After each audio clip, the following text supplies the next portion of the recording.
Halo guys, jadi saya baru aja nyobain beli HP baru. Dan ini adalah Samsung A07 ya. Yang sepertinya ini adalah HP terbaik di angka 1 jutaan.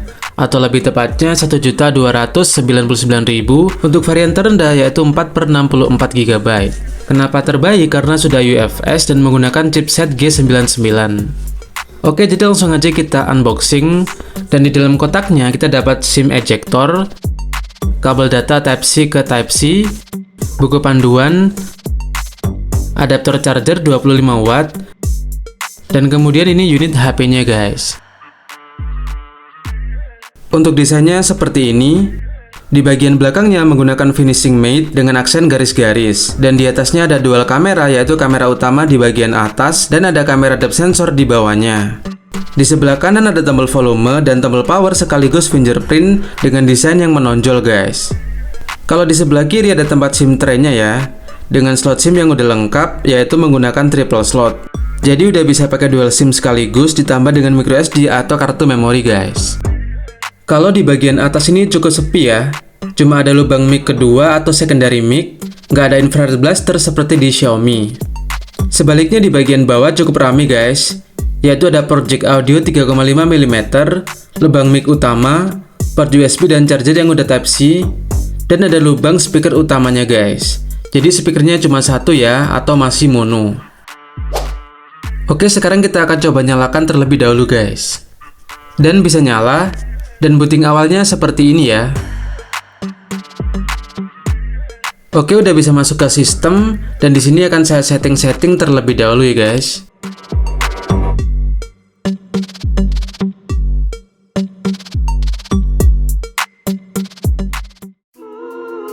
Oke, tadi udah saya setting dan seperti inilah tampilan awal dari Samsung Galaxy A07 guys. Bisa dilihat untuk bezel bagian atas dan bawahnya ini cukup tebal ya. Dan kalau kanan kirinya ini masih standar lah di HP harga 1 jutaan. Dan di bagian atasnya ada kamera depannya dengan model notch yang berbentuk U, atau kalau di Samsung ini disebut dengan Infinity U display guys. Lalu selain home screen, di HP ini juga menggunakan laci aplikasi ya, dengan menggesernya ke atas seperti ini. Dan untuk bloatware-nya juga cuma sedikit, dan ini bahkan sepertinya belum terinstall guys. Kemudian untuk control centernya udah terpisah ya guys antara notifikasi dan pusat kontrolnya. Dan pusat kontrolnya ini modelnya udah transparan ya dengan background yang blur seperti ini guys. Untuk layarnya sendiri ini menggunakan jenis panel PLS LCD ya. Jadi sama aja dengan IPS LCD tapi yang versi Samsung. Meskipun bukan AMOLED tapi kualitas warnanya masih cukup baik untuk standar HP 1 jutaan guys. Apalagi juga udah mendukung refresh rate 90Hz, jadi pengalaman saat scroll sosmed terasa lebih mulus dan lembut di mata guys.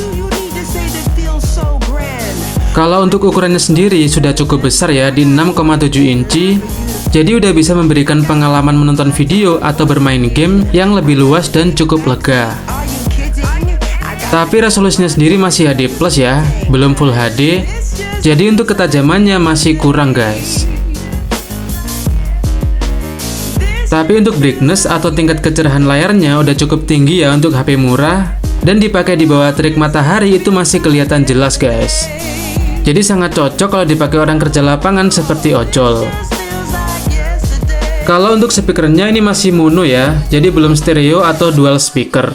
Dan suara yang dihasilkan hanya keluar dari satu arah aja, yaitu di bagian bawah bodi HP-nya guys. Walaupun karakter suaranya cukup kencang, tapi masih agak cempreng ya, dan kurang dalam seperti kurang bassnya guys.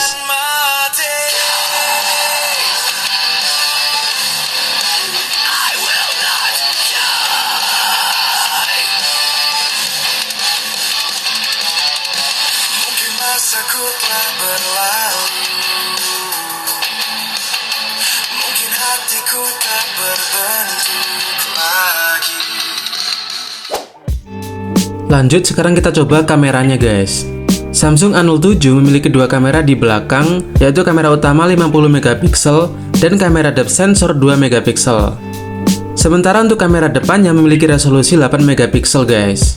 Dan perekaman videonya masing-masing hanya mentok di Full HD 1080 30 fps, baik kamera depan maupun belakang. Untuk fitur kameranya juga standar ya guys. Di sini cuma ada foto, potret, video, kemudian ada mode malam, panorama, dan lainnya. Tapi ada satu kelebihan, yaitu ada mode Pro di sini guys. Jadi kita udah bisa mengatur ISO, shutter speed, dan white balance secara manual. Tapi sayangnya settingan ini hanya untuk foto aja ya, untuk videonya nggak bisa, dan videonya pun juga belum ada stabilisasinya. Jadi hasilnya akan goyang seperti ini guys.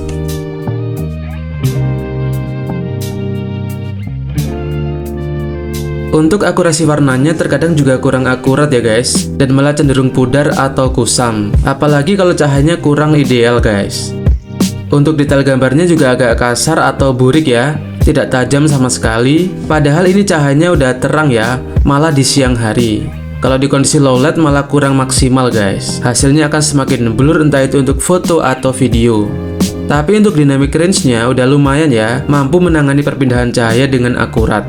Kalau untuk kamera depan ya kualitasnya sekedar ada aja, cukup untuk video call meskipun sudut pandangnya terasa agak sempit guys. Oke, selanjutnya kita bahas sistem operasinya guys. Untuk sistem dasarnya HP ini berjalan di Android 16 ya. Dan untuk antarmuka atau interface-nya menggunakan One UI 8. Jadi tampilannya sangat segar, bersih dan colorful guys. Meskipun ini HP murah dari Samsung, tapi desain icon atau menu-menunya dibuat mirip dengan seri S atau yang flagship. Widgetnya juga disusun dengan sangat kompleks, sehingga memberikan kesan yang canggih tapi tetap rapi.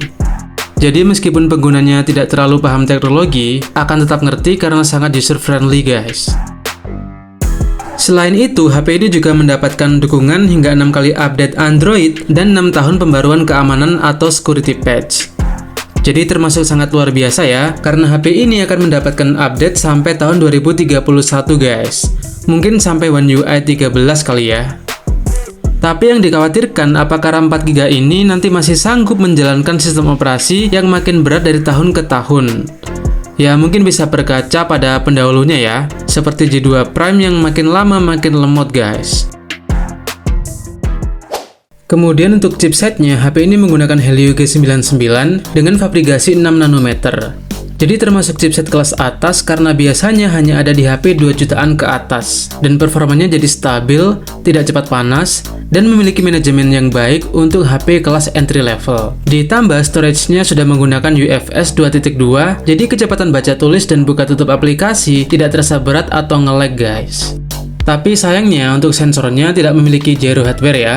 Jadi kalau mau buat main game perang atau buka maps, tidak bisa miring-miring guys. Dan kesimpulannya HP ini menang di performa ya, karena dengan chipset dan storage yang saya sebutkan tadi, membuatnya menjadi HP paling kencang di harga murah. Oke, jadi itu tadi unboxing dan review singkat dari Samsung Galaxy A07. Terima kasih udah menonton. Jangan lupa like, komen, dan subscribe untuk mendukung channel ini guys. Terima kasih.